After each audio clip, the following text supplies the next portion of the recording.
न्यायालय परिसर में जिस तरह की व्यवस्थाएं हैं उसके बारे में आप आपकी क्या राय रखते हैं? मेरा कहना है जब से ये प्रमोद आया है, जब से इतनी अव्यवस्था है, तो बाहर की स्थिति मतलब सफाई के मामले में तो इस बुरा हाल में हम नरक में जी रहे हैं।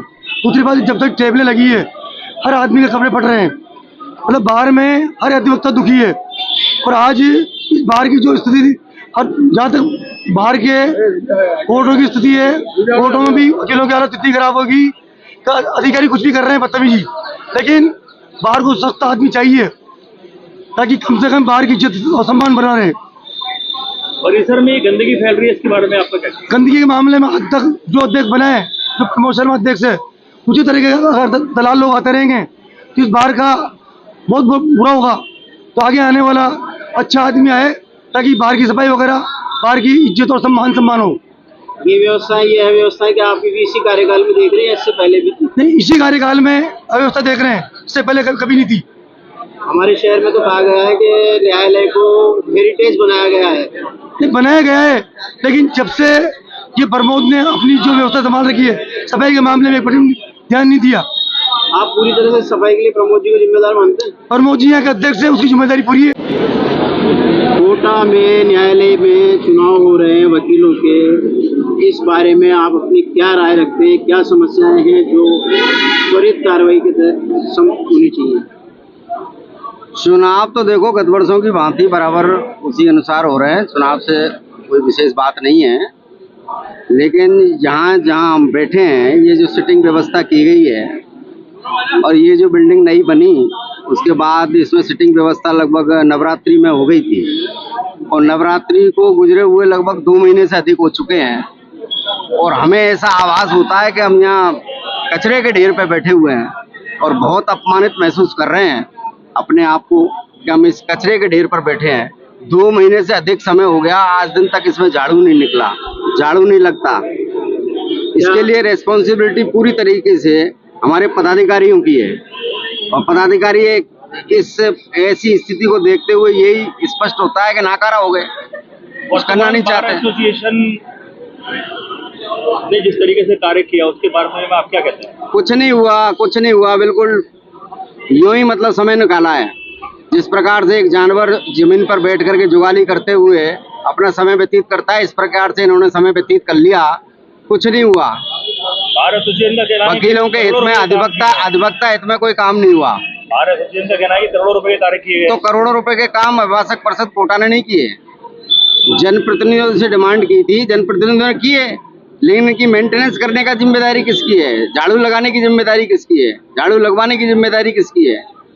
इससे पहले ये बिल्डिंग जब नहीं थी तब हम लोग यहाँ बैठा करते थे तो डेली झाड़ू लगता था।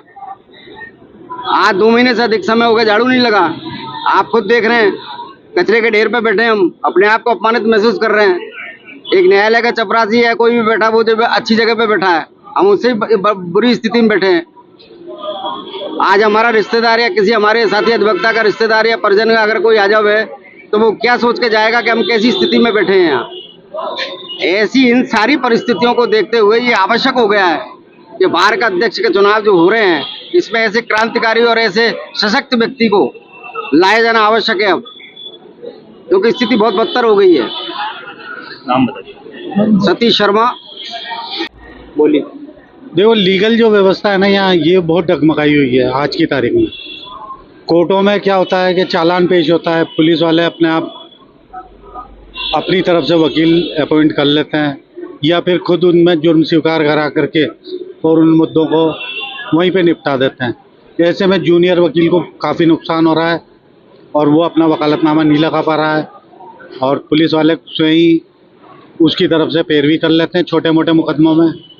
उससे छोटी मोटी इनकम जो जूनियर को मिलनी चाहिए वो आज की जब नई बार का गठन होगा, नई कार्यकारिणी का गठन होगा, तो उससे आप क्या आशाएं रखते हैं इस वाले मामले में? मैं ये आशा रखता हूँ कि किसी भी मामले में बिना वकालतनामा लगे किसी भी प्रकार की कोई उसका निस्तारण नहीं हो। और 107, 151 है, ये इनमें सब में बच्चों को राइट मिले और नए जूनियर्स को उसमें राइट मिले, और नए आने वाले जो हमारी पौध है उनके लिए स्कॉलरशिप की व्यवस्था हो, प्रत्येक मंथ उनको स्कॉलरशिप मिले। इसके अलावा उनको बच्चों को प्लॉट्स की भी व्यवस्था, जैसे हम लोगों को प्लॉट मिले हैं, तो अब हमारी जिम्मेदारी बनती है कि नए बच्चों को भी प्लॉट मिले, और उनके बेचारे किराए के मकानों में रह रहे हैं, कोई इधर उधर शरण लिए हुए है, तो ऐसी स्थिति में उनको भी प्लॉट आवश्यक रूप से मिलने चाहिए। एक सिस्टम ऊपरी प्रथम मंजिल को मेरे को अधिवक्ताओं को बैठने की व्यवस्था करनी है। निश्चित रूप से मैं सफाई व्यवस्था के लिए कटिबद्ध हूँ, पर कोई भी व्यवस्था बिठाने में एक टाइम लगता है। निश्चित रूप से मैंने कोषाध्यक्ष को भी बोला है कि जो व्यवस्था थी उसी बीच में मेरे जो स्वीपर था उसकी तबीयत खराब होगी, तो थोड़ी सी व्यवस्था हुई है। बाकी उसके लिए मैं कटिबद्ध हूँ, क्योंकि ये व्यवस्था को अभी लंबा टाइम नहीं हुआ, एक थोड़ा टाइम हुआ है, तो एक प्रॉपर व्यवस्था आने के बाद पूरी सफाई की व्यवस्था हो जाएगी। इस तरीके से इस परिसर में जो व्यवस्था की गई है, सिटिंग व्यवस्था की गई है, वो बहुत कंजेस्टेड है। वकील इस मामले को लेकर काफी महापौर की स्थिति में है, अजीब सी स्थिति में है, निकलने की जगह नहीं है वहां पर। उस मामले को लेकर आपका क्या? इसके लिए जो व्यवस्था बनी है, पहले भी जो जगह थी, किस तरह की व्यवस्था थी, सिर्फ एक रास्ता था आने जाने का। बहुत सारे अधिवक्ताओं के लिए एक क्लाइंट को बैठने की जगह नहीं थी। मैंने एक सही सिस्टम से, जित मेरे सामने ये चैलेंज था कि जिस जगह अधिवक्ता उठे हैं सारे अधिवक्ताओं को उसी जगह पे स्थापित करना और उस व्यवस्था को बनाना। तो मैंने एक पूरे सिस्टम से एक व्यवस्था बनाई है। जितने भी अधिवक्ता यहाँ से पहले बैठते थे उन्हीं अधिवक्ताओं को उसी जगह मैंने शिफ्ट किया गया है। पहले सिर्फ एक रास्ता था, बाकी हर अधिवक्ताओं को बैठने की सीट है, सामने क्लाइंट की बैठने की एक व्यवस्था है। एक सिस्टम से मैंने पूरी व्यवस्था बना के दी है। पहले एक रास्ता था, उसके बाद कोई रास्ता अधिवक्ताओं को, क्लाइंटों को आने जाने के लिए कोई जगह नहीं थी। आज हर बेंच के बीच में रास्ता है, आने जाने की व्यवस्था है। मेरे सामने चैलेंज था कि जितने अधिवक्ता बैठे वो उसी जगह भी स्थापित करने थे। इस वजह से मैं मानता हूं कि थोड़ी सी आने जाने की जगह कम हुई है, पर इसके लिए अधिवक्ताओं को जो पहले एक सीट पर 5 जने बैठ के काम करते थे, आज उस 5 जनों को मैंने अलग अलग सीटिंग की व्यवस्था की है। इन सारी चीजों का सामंजस्य बिठाते हुए मैंने यहाँ की सीटिंग व्यवस्था की। आपके कार्यकाल को लगभग 2 साल पूरे होने को आए। ऐसा कौन सा कार्य जो आप करना चाह रहे थे और वो आप नहीं कर पाए? मेरे प्राथमिकता एक तो कोर्ट परिसर की पानी की निकासी की व्यवस्था, एक सीसीटीवी कैमरे की व्यवस्था। परिस्थितियाँ ऐसी रही, निर्माण कार्य चला, निर्माण कार्य में टाइम लगा क्योंकि 1 फ्लोर का निर्माण हो रहा था। मैंने प्रयास करके 1 फ्लोर की जगह 2 फ्लोर का निर्माण कराया, तो उस कार्य में थोड़ी सी देरी हुई। उसके बाद जब कंप्लीट होते होते आचार संहिता लग गई। ये मेरे 2 काम रहे हैं। अभी भी मैं प्रयासरत हूँ किसी भी तरह से करके ये 2 कार्य पूर्ण हो जाए, पर मेरी प्राथमिकता में 2 कार्य थे, तो ये 2 कार्य मुझे लगता है कि आचार संहिता की वजह से, चुनाव कार्य की वजह से रुके।